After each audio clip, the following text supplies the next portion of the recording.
I'm a big Prince fan. Like he was like, my hero amongst heroes.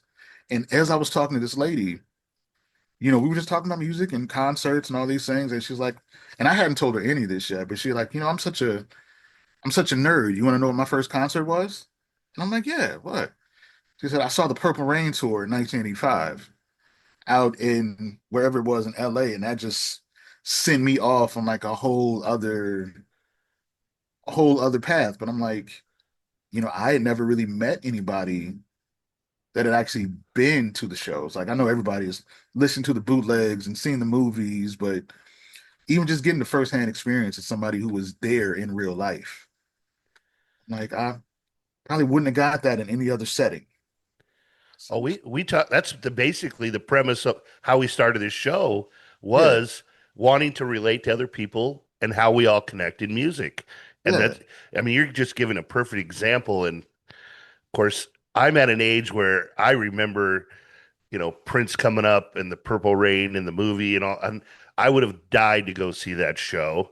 And yeah, I mean, what a phenomenal artist. And we were just talking recently about losing icon artists, mhm, and he was one of my top five that I just wish yeah, we hadn't lost so soon, right. I guess. Yeah, no, definitely. I agree. I agree. He was, yeah, from the moment I left that movie theater, like I knew what I wanted to do with the rest of my life.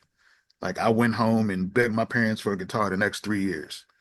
And He was literally Prince of all trades. I mean, he did everything. When I found out he wrote Sinead O'Connor's song, I was like, "Are you mhm, kidding me?" I mean, everything he did, he would touch something and it turned to gold.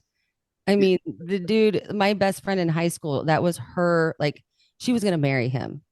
yeah, And like, like we, yeah, yeah. yeah, Oh he was yeah, Prince could play like 17 instruments. I mean, he was a perfectionist. Oh yeah. Oh yeah. Like I've been, like I said, since that day, I've been like a super fan. And like I've been to Paisley Park a few times. Like I saw him a few times there when he was alive. I've been there a few times since it's turned into a museum. And I think just being in the room with all that kind of stuff, is amazing. When it's close enough that you can reach out and touch a guitar. And it's like one of the iconic ones that you like the Purple Rain guitar example. Like it's there on display.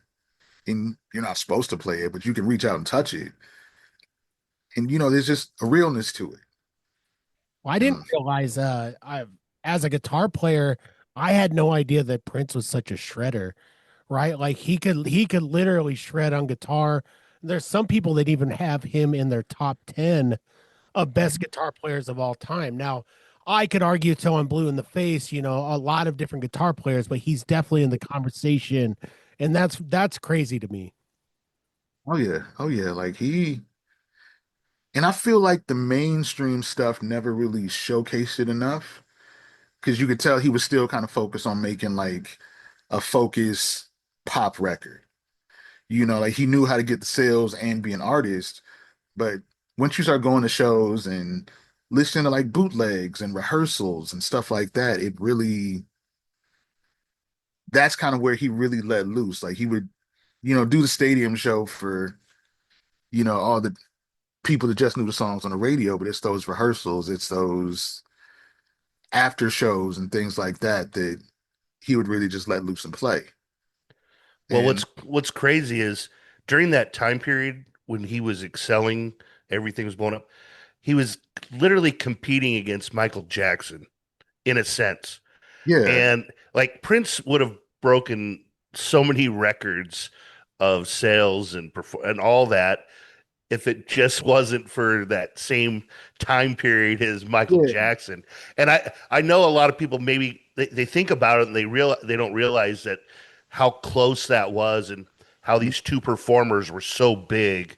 yeah, And I don't ever want to say Prince was second in this conversation because I think he held his own on so many different levels of music, uh, different than Michael, but you know one of my favorite stories, and you've probably seen the video when he shreds for the on the the Rock and Roll Hall of Fame. Mhm. With you got was it Tom Petty and Jeff Lynne and all them on stage.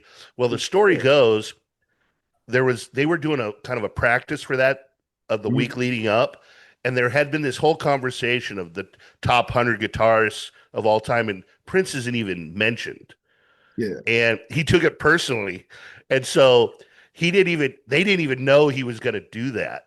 And yeah, it was so personal to him that when they got to that point, he just literally shredded and just like a mic drop, and just dropped the guitar and walked off stage.